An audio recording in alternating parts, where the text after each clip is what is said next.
ডিসেম্বরেই নির্বাচন দিতে চায় সরকার। ভালো খবর, কিন্তু এর মধ্যে আবার একটা ভেজাল আছে।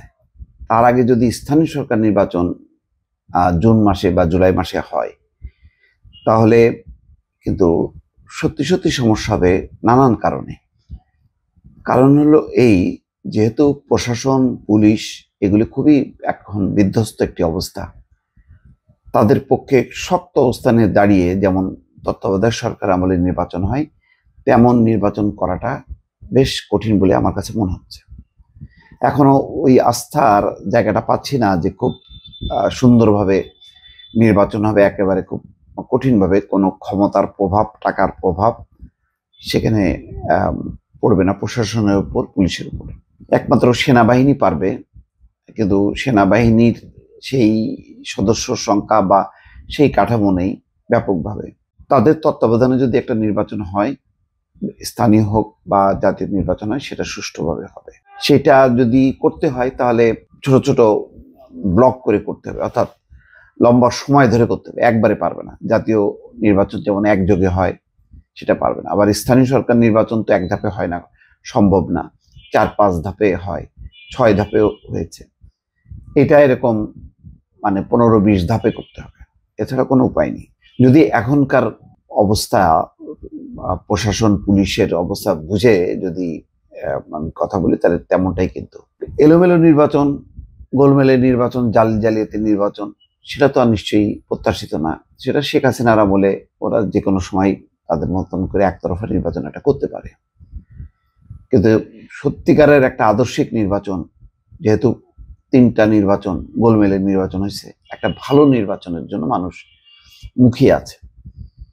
সেই অর্থে ডিসেম্বরে নির্বাচন হতে পারে, কিন্তু সেটাই একমাত্র নির্বাচন হবে। তারপরে স্থানীয় নির্বাচন, ওই লক্ষ্য নিয়ে যদি ব্যাপক প্রস্তুতি নেওয়া হয় তাহলে সম্ভব। তারপরে আমি মনে করি 300 আসনের নির্বাচন একদিনে না করে এটা 4 দিনে বা 5 দিনে করলে ভালো হয়, এবং পুরো আইন শৃঙ্খলা সমস্ত তত্ত্বাবধানটা বাংলাদেশ সেনাবাহিনী, সশস্ত্র বাহিনী এবং প্রয়োজনে জাতিসংঘকে যুক্ত করে যদি একটা ভালো নির্বাচন করা যায়, তাহলে এইটা একটা উপযুক্ত জবাব হবে পতিত শেখ হাসিনা এবং তার দোসরদের উদ্দেশ্যে।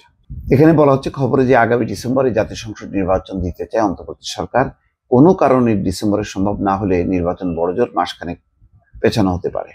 অন্তর্বর্তী সরকার এবং প্রধান উপদেষ্টার ঘনিষ্ঠ একাধিক সূত্র থেকে জাতীয় নির্বাচনের সময় নিয়ে এমন ধারণা পাওয়া যায়। সূত্রগুলো বলছে আগামী ডিসেম্বরে জাতীয় সংসদ নির্বাচন এটা মোটামুটি নিশ্চিত, তবে কোনো পরিস্থিতিগত কারণে ডিসেম্বরে সম্ভব না হলে আগামী বছরের জানুয়ারির মধ্যে ভোট হবে বলে মনে করছেন সরকার সংশ্লিষ্ট অনেকেই।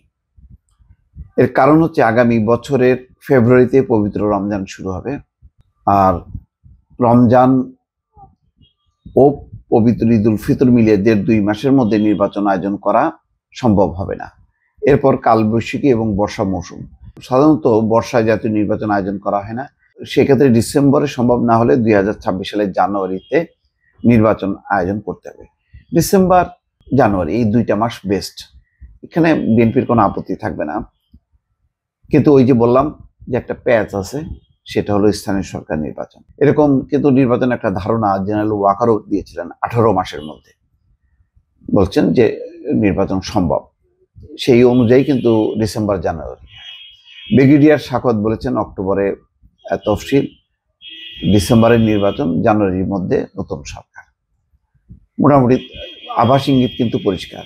ডক্টর মোহাম্মদ ইউনূস একাধিকবার বলেছেন তাদের প্রথম লক্ষ্য হচ্ছে ডিসেম্বর চলতি বছরের, এরপরে হচ্ছে দেরি হলে জুন, দ্বিতীয় এ। তো আমার ধারণা যে এখন যা পরিস্থিতি, প্রধান রাজনৈতিক দল বিএনপির যে দাবি, সেই দাবি নিয়ে তাদের সম্ভবত মাঠে নামতে হবে না, তার আগেই এটার ফয়সালা হয়ে যাবে। ডিসেম্বরের নির্বাচন, রাজনৈতিক সরকারের অভাবে নানান রকম সমস্যা হচ্ছে, আইন শৃঙ্খলা, প্রশাসন এই সমস্ত দায় নিতে চায় না অন্তর্বর্তী সরকার।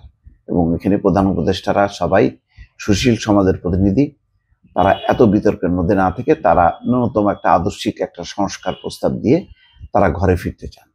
এটাই সম্ভবত লক্ষ্য। দর্শক ভালো থাকবেন, আল্লাহ হাফেজ।